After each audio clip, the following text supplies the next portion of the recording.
Harka fuune akkam jirtu kabajamtoota hordoftoota maatii YouTube chaanalii keenya Walaabuu Vlogs.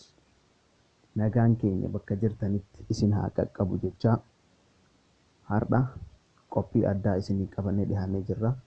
Qophiin keenya kan har'aa yeroowwan yookiin waqtiiwwan nuti bishaan baay'inaan dhuguu qabnu isinii qabannee dhufnee jirra. Faayidaawwan isaanii wajjin nu hordofaan affeerra keenya namoonni maatii YouTube chaanalii keenyaa ta'in subscribe gochuun maatii ta'a nu makamaa jechuun affeerra keenya nu wajjin ta'a hamma dhumaatti. Yeroowwan 8 kan bishaan dhuguun siif gaarii ta'u yookiin nu barbaachisu. Tokkoffaa yeroo hirribaa kaate. Yeroo hirriba rafnee quufnee hirribaa kaanu bishaan dhuguu qabna. Faayidaan isaatis qaama keenya si'eessuuf nu gargaara jechuudha. Inni lammaffaa immoo erga ispoortii hojjettee booda jedha. Erga physical exercise dalagnee booddee bishaan itti dhuguu qabna. Faayidaan isaa immoo dhahannaa onnee keenyaa sirreessuuf nu gargaara. Onneen keenya yeroo ispoortii hojjennu dhahannaa guddaadha kan isin taasistu. Bishaan nuti dhugne immoo dhahannaa onnee keenyaa kana sirreessuuf nu gargaara yookiin gaddeebisuuf nu gargaara jechuudha. Sadaffaa irratti immoo daqiiqaa 30 nyaata dura dhuguu qabna jechuudha. Laaqanas ta'ee cirees ta'ee irbaatas ta'ee utuu nyaatiin daqiiqaa 30 dura bishaan dhuguu qabna jedha. Faayidaan isaas akka nyaanni keenya suni nyaatni nuti nyaanne sun daakamu nuuf godha waan ta'eef. Arfaffaa irratti inni argamu immoo qaama dhiqachuun duratti jedha. Qaama dhiqachuun duratti jechuun yeroo shaaworii seenuuf qophoofnutti bishaan osoo shaaworiin seeniin duratti bishaan dhuguu qabna jechuudha. Bishaan qulqulluu. Sababni isaas yookiin faayidaan inni nuuf qabu dhiibbaa dhiigaa xiqqeessuuf baay'ee nu gargaara waan ta'eef.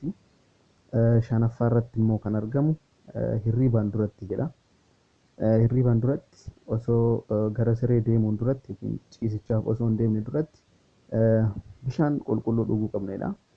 Faayidaan isaa dhangala'aa karaa baay'een durraa bahu bakka buusuuf nu gargaara jechuudha.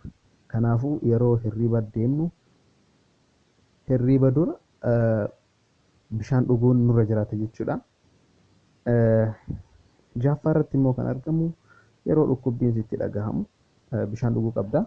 Sababni isaas dhukkubbii sirraa balleessa yookiin riiliif akka ati gootus taasisa. Dhukkubbii sirraa xiqqeessuu danda'a jechuudha. Torbaffaan immoo yeroo dadhabde bishaan dhuguu qabda. Waa hojjettee ta'a akkasumaanis dadhabuu dandeessa. Yeroo dadhabde sanitti bishaan dhuguu qabda. Bishaan qulqulluu sababni isaas anniisaa siif ta'a. Kanaafuu bishaan dhuguu qabda yeroo dadhabdetti. Saddeettaffaa fi inni dhumarratti immoo yeroo nama dhukkubu naannawa keetitti argamu jechuudha. Yeroo nama dhukkubu nu biratti mul'atu taate yeroo nama dhukkubu bira deemne bishaan qulqulluu qaba harkatti qabannee dhuguu qabna jechuudha. Faayidaan isaas akka itti infekshiniif hin saaxilamneef nu gargaara jechuudha. Kana fakkaataa qophiin keenya kanarra warroonni maatii keenya hin taane subscribe gochuudhaan maatii keenya ta'a. Namoota chaanaliin keenya isaan bira hin qaqqabinis share gochuudhaan biraan nuuf ga'a.